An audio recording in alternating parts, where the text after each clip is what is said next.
안녕하세요. 미니파이어의 현직 생활입니다. 오늘은 홈택스에서 제공하는 연말정산 간소화 서비스를 이용하는 방법에 대해서 확인해 보겠습니다. 연말정산 간소화 서비스는 직장인이 연말정산을 할 때 소득공제, 세액공제를 신청할 수 있는 지출권을 국세청에서 취합해서 제공해 주는 서비스인데요. 이 간소화 서비스를 이용하면 국세청에서 취합해서 제공하는 각종 공제 자료를 확인 한 번으로 처리할 수 있어서 아주 간편한데요.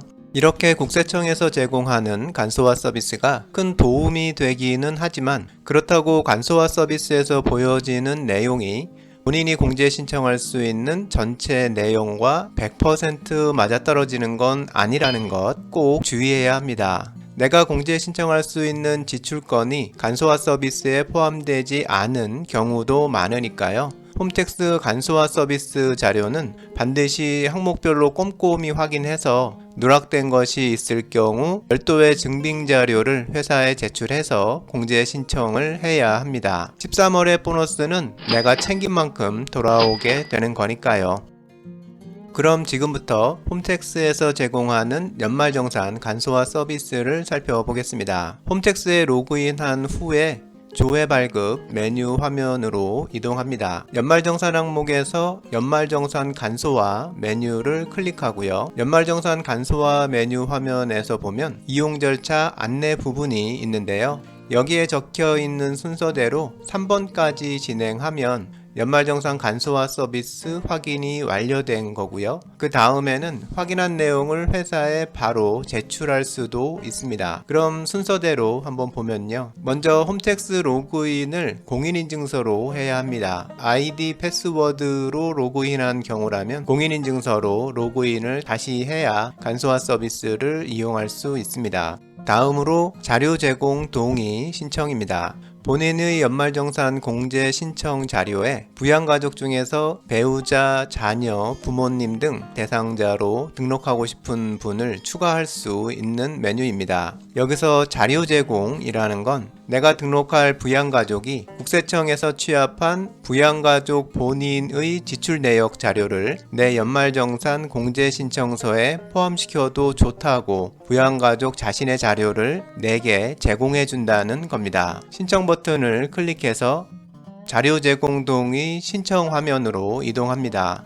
이 화면에는 자료 제공 동의를 등록하는 방법이 5가지 있는데요. 먼저 동의할 부양가족이 본인을 인증할 수 있는 인증서나 신용카드 등으로 동의해 줄 수 있는 경우라면 본인 인증 신청을 이용하면 됩니다. 신청 화면에 자료 제공자의 인적사항을 입력하고 동의할 범위 등을 지정해서 신청하면 되고요. 아직 미성년인 자녀의 자료를 제공 신청하기 위해서는 미성년 자녀 신청을 이용합니다. 미성년 자녀는 만 19세 미만의 자녀를 말하고요. 금년인 2020년분 연말정산을 기준으로 보면 2002년 1월 1일 이후에 출생한 자녀가 해당됩니다. 미성년 자녀의 경우 부모가 본인의 인증서로 자료 제공 동의를 신청하면 됩니다. 미성년이 아닌 자녀는 앞에서 봤던 본인 인증 신청을 이용해야 하고요. 다음으로 온라인 신청과 팩스 신청은 자료 제공자가 본인 인증 수단이 없거나 가족관계가 확인되지 않는 경우에 신청할 수 있는 방법입니다. 자료 제공자의 인적사항을 입력하고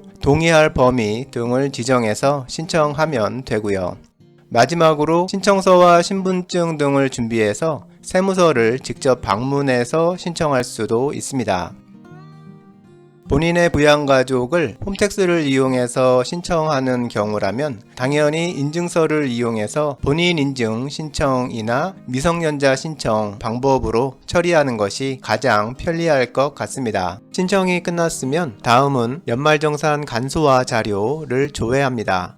연말정산 간소화 서비스라는 게 소득공제, 세액공제를 신청할 수 있는 지출 자료를 국세청에서 최대한 취합해서 연말정산 당사자에게 제공해주는 서비스니까요. 간소화 서비스 화면에는 소득공제, 세액공제 항목들이 나열되어 있고 각 항목별로 신청 가능한 금액들을 조회할 수 있게 해줍니다. 이 화면에서 가장 먼저 해야 할 일은 자료를 조회할 기간을 선택하는 건데요. 특히 2020년 중에 퇴사한 경우나 이직을 한 경우라면 직장을 다녔던 기간을 월 단위로 정확히 선택해야 합니다. 화면의 경우는 이직을 한 경우인데 8월 이후부터 새로운 직장을 다닌 경우에 대해 기간을 선택한 화면입니다. 퇴사, 이직 등의 경우 근무기간 선택이 중요한 이유는 공제를 신청할 수 있는 항목 중에서 신용카드, 건강보험, 보험료, 의료비, 교육비, 월세액 등등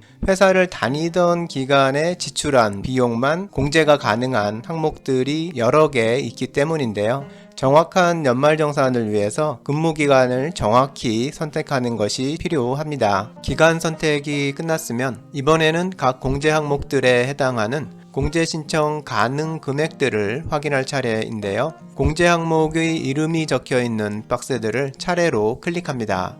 건강보험을 클릭하면 선택한 기간 동안 근로자가 급여에서 지출한 건강보험료 합계가 나타나고 국민연금도 마찬가지고요. 계속해서 보험료, 의료비 등등을 순서대로 계속 클릭해 나가면 해당 항목에 대해 취합된 금액들이 보여집니다. 이렇게 각 항목별로 취합된 금액은 국세청이 취합한 자료이기는 하지만 본인이 공제 신청할 수 있는 내용들을 100% 포함한 것은 아닐 수 있으니까요. 이렇게 항목별 금액을 모두 확인한 다음에는 꼭 각 항목별 금액에 대한 상세 내역을 체크해야 합니다. 예를 들어서 개인연금저축을 한번 확인해 보면요. 본인이 지출한 상세 내역을 화면 아래에서 볼 수 있고요. 이 내용들이 내가 공제를 신청하려고 했던 금액과 맞는지를 확인해 봐야 하는 겁니다.